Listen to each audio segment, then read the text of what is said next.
Hello, my beautiful friends and my fellow space blobs. We are heading directly toward one of my favorite seasons of the whole entire year. This is such an intuitive and connected season. I often find that this is a season where a lot of clarity comes up for me. A lot of emotions that have gotten stagnant in my body are able to be processed and moved through, and some new ideas and inspiration come through. And we are talking, of course, about Cancer season, which happens starting on the solstice in June and going through to late July. I love this season of the year, and if you have been with me for a little while, you might remember that I am married to a Cancer, and it has been one of the biggest gifts of my life. I will cry if I think about it. He has brought so much to my life and shown me so much about the world and helped me in so many powerful ways. So I really love this energy. It's home to me. My Venus is in Cancer. So I'm talking about this from a very biased perspective of total love and admiration and connection and joy in this energy. We are going to have a really great conversation today because I'm just going to set up this season for us like I do every single season. This is going to be a great conversation to, if you have a project you're doing, you just want to listen in the background, or you're going to go for a long walk. It's a great conversation to just listen to while you're doing some other things, because my goal for setting up a season is to just feel relaxed, feel in tune, feel empowered to move through each of these seasons with ourselves and feel the joy of that, feel the joy of allowing ourselves to come home. So that's my goal here today. I'm going to take us back to some basics at the beginning, get us back in tune and in touch with that archetype of Cancer, talk about some of the themes for this season, help us get a sense of some of the transits and energy that's moving through for this particular Cancer season, and then end with some intuitive tarot reading as always. So we are going to have a wonderful conversation today that I hope really helps nurture us into a new season together. So let's get into it.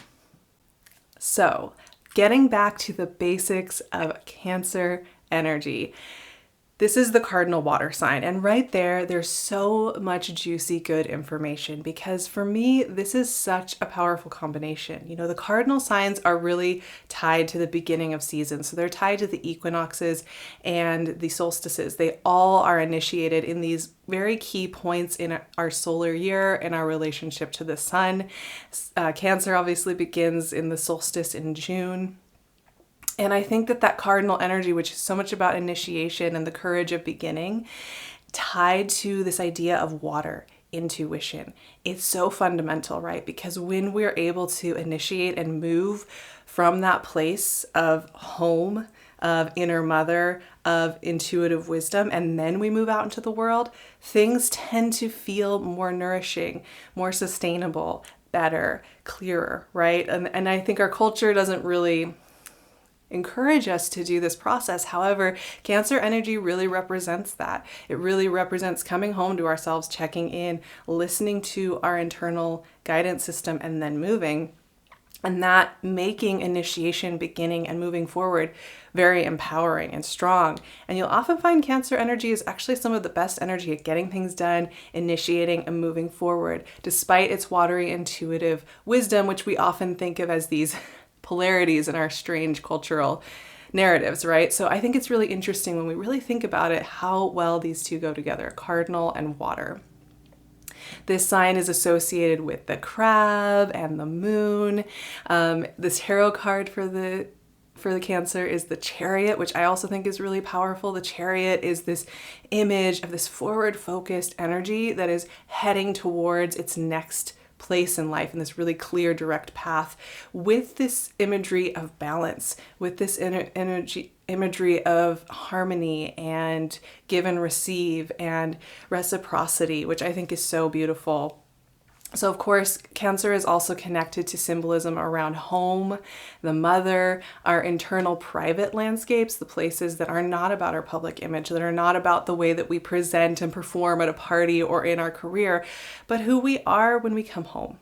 who we are when we are with ourselves and with the people who know us the most. And I think one of the key things about Cancer energy as well, whenever we're working with it, exploring it, is exploring our willingness to be helped and held and taken care of as well as how we give of our caring and what that looks like. This involves questions about boundaries and reciprocity and the balance that we have in our lives with that. So this is a really potent, powerful sign. And it's funny to think about some of the stereotypes that come up. As you all know, if you've been with me for a little while, I like to kind of address stereotypes for each sign, the pop astrology stereotypes that we all have fun joking about.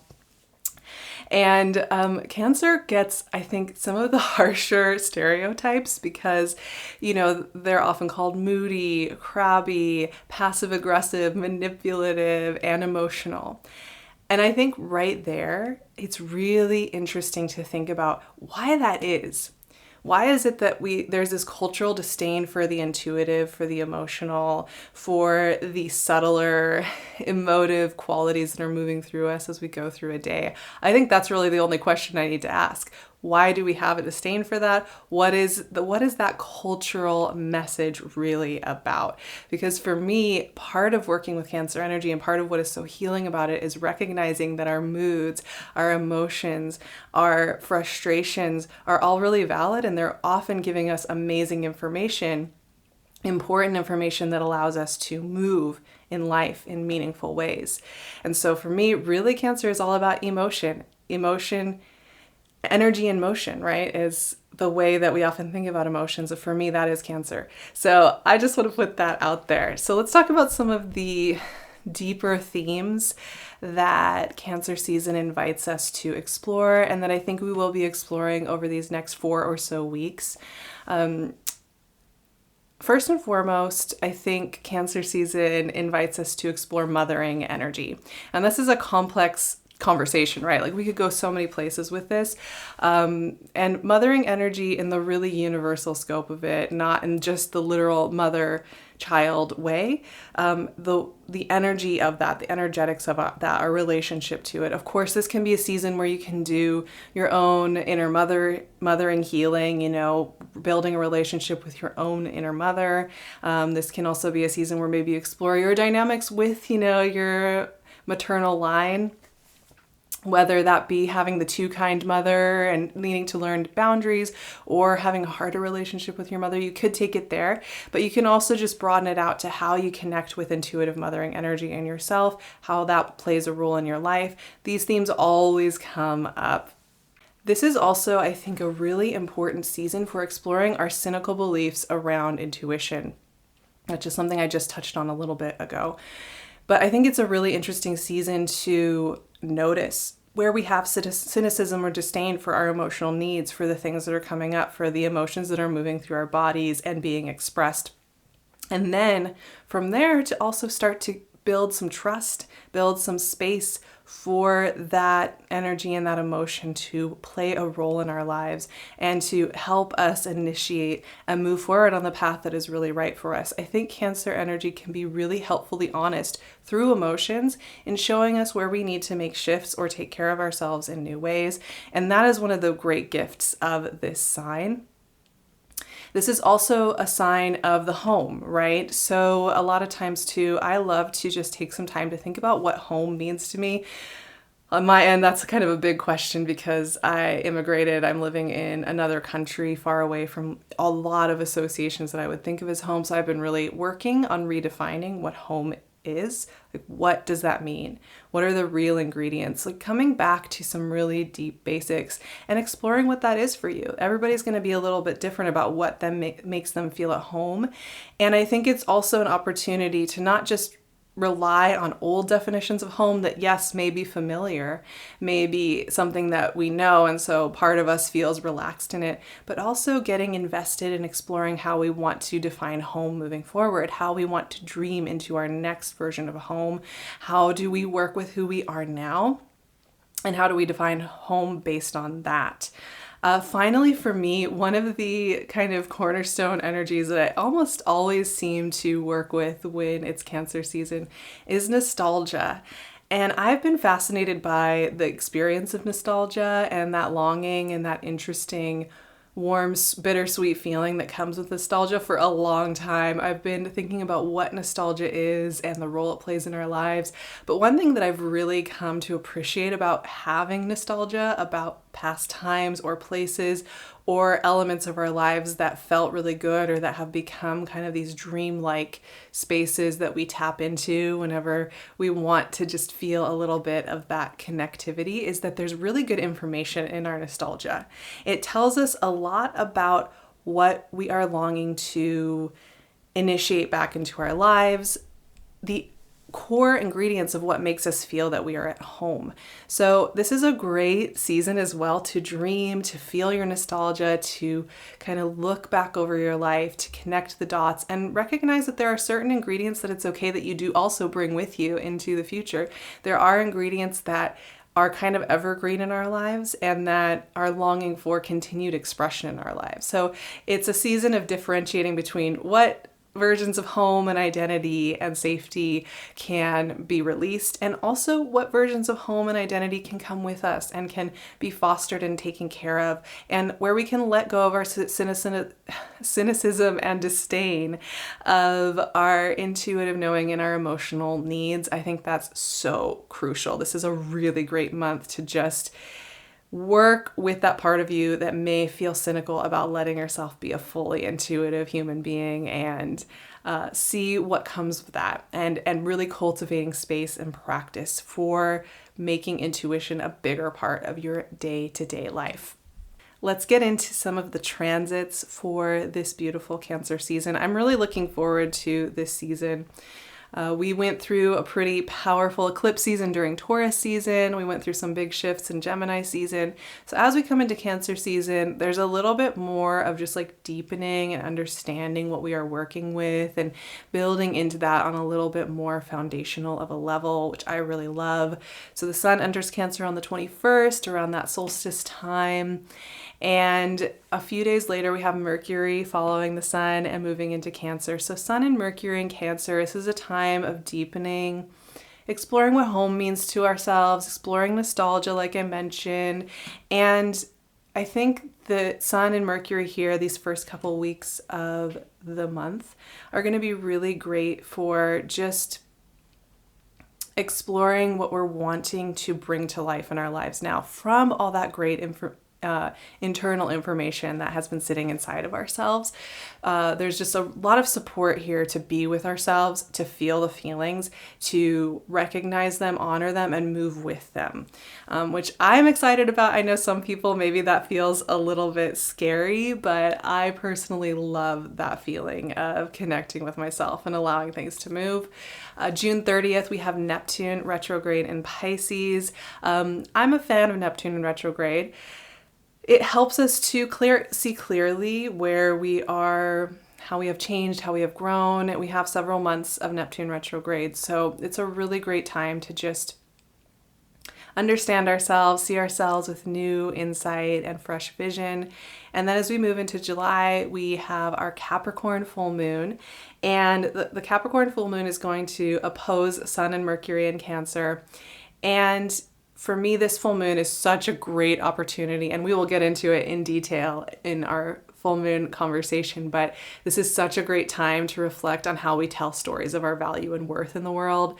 This is going to just be one of those full moons where we can just look right at that and take some time with it. That's something that I need to do like every month of my life, I would say. I feel like I have to take some time to think about how I'm valuing myself, but that full moon is going to be really powerful in helping us do that. A little bit later, we have on July 10th, Mars moves into Virgo. What an interesting combo. So Mars moves out of Leo, where it's very comfortable, having a great time, into Virgo. And so taking that forward-focused Martian energy into the Virgo energy, for me, this is like taking your brightest lantern and taking it into the hallways of your spirit, your deep internal wisdom, and going on an exploration. For me, Virgo is really about all the levels of our existence and how they coalesce within us here in this moment, and it's about deep diving, but not in the psychological way maybe of like Scorpio or something like that, more in the way of feeling and looking and exploring and hearing our own internal wisdom. So I'm actually really excited about Mars and Virgo personally. I think that's such a beautiful combo. It adds a lot of really deep intensity, clarity, and focus to this season of the year. Then on July 10th as well, we have Mercury moving out of Cancer and into Leo. So this is really playful, creative, imaginative energy. And as we move into the second half of Cancer season, we are going to be starting to have a little bit more of this fiery, playful energy that's very interested in initiating and creating. So the first half of Cancer season is very emotive. It's a processing emotions, feeling emotions, getting in touch with where we are now, allowing stress to release, anger to release, sadness to release, and then also to understand how that's moving us forward. The second half of Cancer season is going to be about what wants to create from that recognition and from that internal process. So Mercury in Leo is going to help us with that. Also, kind of the big event during this Cancer season is going to be the North Node of the Moon and the South Node of the Moon shifting places after a year and a half. They're shifting out of North Node in Taurus, South Node in Scorpio. They will be shifting into North Node in Aries, South Node in Libra. So I'm going to have a whole conversation about this that will come out a little closer to when that is occurring. It's coming out very soon, so we can really get into it. But really, the questions that are going to start percolating from this new nodal placement that will last a year and a half is, who are we when we're not trying to fill old shadowy forms of pleasing others, of trying to uphold cultural norms, of trying to do what we're just told to do, and being asked to embrace the deep honesty within ourselves about how we are changing. And it's really, I think it's going to be an interesting conversation. I can't resist mentioning just a little bit, because when we hear that, right, like, I'm going to stop pleasing others, I'm going to stop following all the rules. I think some of us fear that that's going to mean horrible, selfish people will just hoard everything and treat everybody horribly. But that's not true connection to self, right? If we're really connected to ourselves, we're not really going to need to hoard a lot of stuff. We're not going to really need to undercut other people. So this North Node entrance is about us letting go of all that rigidity that's kept a lot of us feeling locked and stuck. And it's going to be a really interesting journey together. So that will begin right here at the end of Cancer season. And then we will end Cancer season with a new moon in Cancer.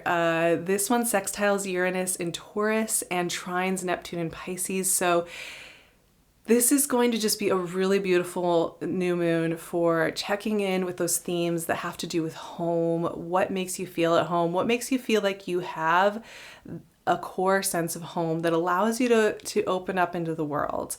And that doesn't have to be a literal building. It could be, some of us really love to have like our little inner sanctuaries that feel very safe and don't change a lot. Some of us really find home in adventure or in spontaneity or in having freedom. So we're all going to be exploring that in our own ways, but it's going to be a really helpful, nourishing new moon to just help us figure out what that is and to explore it. Now, also, another thing that's going to happen at the end of this Cancer season, but kind of really as we enter the threshold of Leo season, it's much more of a Leo season conversation. We have Venus retrograde starting in Leo on July 22nd, the same time the sun moves into Leo. Also going to have a big discussion about that, as well as a 6-week journey over on my Patreon, which I am very excited to go through with everybody. So I hope to see you there. I am really excited because Venus is all about death and rebirth. Her cycle is all about the creative rebirth process, and the midpoint of her retrograde is the beginning of her new cycle. And I love Venus retrograde. It's one of my favorite symbolic, spiritual, mystic, school of mysticism energies we can work with ever. And it's gotten a really silly rap in the astrology world for being about bad love returned, but it has nothing to do with that. So we'll get into that in another chat. Let's pull the cards and see what wants to come out for our intuitive conversation here at the end. But yeah, overall, I really love the way the energy is flowing in Cancer season. There's kind of a natural flow to the whole thing. There's a lot less resistance in these transits. There's a lot less rigidity. There's a lot more of this kind of like, just like releasing into the next thing and feeling that starting to come to life and flow out of us in a really natural way. So I'm really looking forward to it. I almost always have, this really optimistic excitement about Cancer season. I'm so excited about it. And I almost always have like really emotional Cancer seasons that are important and show me so much, but also they always tend to be a little more emotive than even I think they will be, because I'm so excited for that process. A Seven of Pentacles, that feels so right for me. Seven of Pentacles, it really is just an amazing assessment feeling season. King of Pentacles, a lot of grounding, makes sense. While we are in a water sign, I think, water and earth go so well together. Watering our creations, watering our creativity, caring for our slow creations that have come from Taurus season. King of Swords. Wow. Okay. A lot of clarity in these cards. A lot of just clarity. That's the best word. Page of Swords. So interesting. Pentacles and swords. All surrounding the conversation for this month. So let's get into this. So we start with Seven of Pentacles. I love this card. This just gives me a breath of relief. It's that pause. We always feel like we have to keep moving forward and do the next thing and make it happen. But Seven of Pentacles is a reminder of the value in taking a pause, taking a breath, taking an afternoon off if you can or whatever, and just checking in with yourself. And that's really the beginning of this Cancer season. It's like, stop trying to make it all happen and check in with yourself. Feel, notice what you're feeling. And then feel it. That's really what Seven of Pentacles is about. Yes, it's assessment in this card. He's kind of looking over it. But if you look closer, he has emotion on his face, this worker. He is feeling things and exploring where he's feeling heartache, maybe frustration, where he is recognizing that a project he doesn't want to carry anymore, where he's recognizing he has other things he's going to be doing. So it's an emotive card that's about taking the pause to emotively connect. Sevens and tarot are all about these moments of spiritual connection, spiritual seeing, really. And that takes us out of time and place a little bit and puts us much more into connective emotion about where we want to put our energy. So right away we have assessment. And then we have King of Pentacles, who is also kind of observant. King of Pentacles is tied to Taurus energy. And King of Pentacles is also about the long, slow process of building and creating, right? Over time rather than immediacy. And he's very much tied to what we think isn't going fast enough and what we think needs to go faster and be better and what have you, doesn't. And so King of Pentacles is a very important energy to work with in remembering that there's a slower, deeper process at work, and we need to be able to sit with that and feel it. Now, this is grounded energy, so it can really be about feeling the power of some of these things that are coming to life from our core. And that's another really important part of Cancer season, why it's so important to witness ourselves and really be there, because not only will we unearth emotions and things that need to be processed and moved out, will also come into contact with the power of what is wanting to be born next. That's like already in motion. So as we get to the second half of Cancer season, like I mentioned, we're starting to have a lot more playful energy that time of year, and we have some energy starting to move around and shift around, and that's where this kind of dynamic swords energy comes into play. King of Swords is clarity. I love this energy so much. Sometimes, you just need a good, clear, to the point energetic. And this for me, King of Swords is like that lightning strike aha. It really helps that something clicks, something comes into focus, something connects, and that really can help us move on to the next stage. So for me, King of Swords kind of represents, if we take those first couple of weeks to do some emotive witnessing and processing and feeling, a lot of clarity comes in. A lot of spaciousness comes in, a fresh breeze comes in, and that can give us really great information about decisions we need to make, paths that, what path feels really right for us, where we want to put our energy. And that's what King of Swords is all about, is a really clear sense of discernment about what is ours to carry and what is not. And I love King of Swords. And then Page of Swords. I love that we're ending the season with this very playful, youthful energy, because Page of Swords for me is try it out.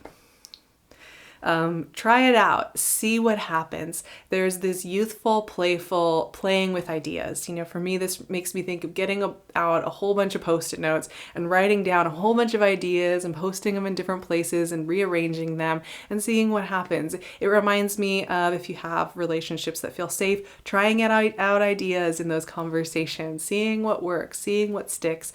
Page of Swords is really, it's not so invested in, oh, I have to do everything perfectly. It's very much about wanting to be open to what will happen if I let ideas flow.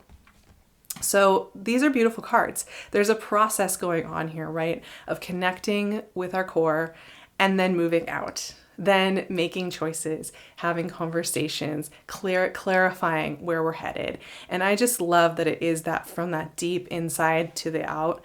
That is Cancer for me. That is like the process. And it's one of the most fundamental ways we can move through the world. I love it so much. So I'm wishing you all a beautiful Cancer season. I can't believe that the next season we're going to do is Leo season. That is my sun sign, so my birthday is coming up sooner than I can even believe it. I'm very excited about that, and I'm so excited to welcome you over to Patreon if you are looking for extra support on all of this. I am going to be doing worksheets for the new North Node placement. Like I mentioned, we're going to be doing a 6-week journey with Venus retrograde, which I am so excited about because like I said, I love the symbolism. I love the mysticism of Venus retrograde. I think it's so important, so spiritual. So I'm very excited to offer that. We are just going to be working through all these powerful shifts, and I love offering up all of that material to you all.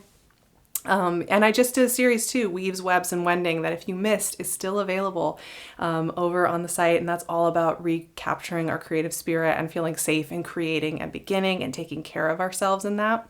So I'd love to see you over there. And you can, of course, find me on Instagram or on my website. I will leave all the links where you know where to find me. And every time you subscribe, every time you add to the conversation in the comments, every time we get to talk about these ideas, it helps me get to do this work here. So thank you, thank you, thank you, my dear friends, for being here. It means the world to me. I am so looking forward to this adventure ahead. And like I said, wishing you an amazing Cancer season.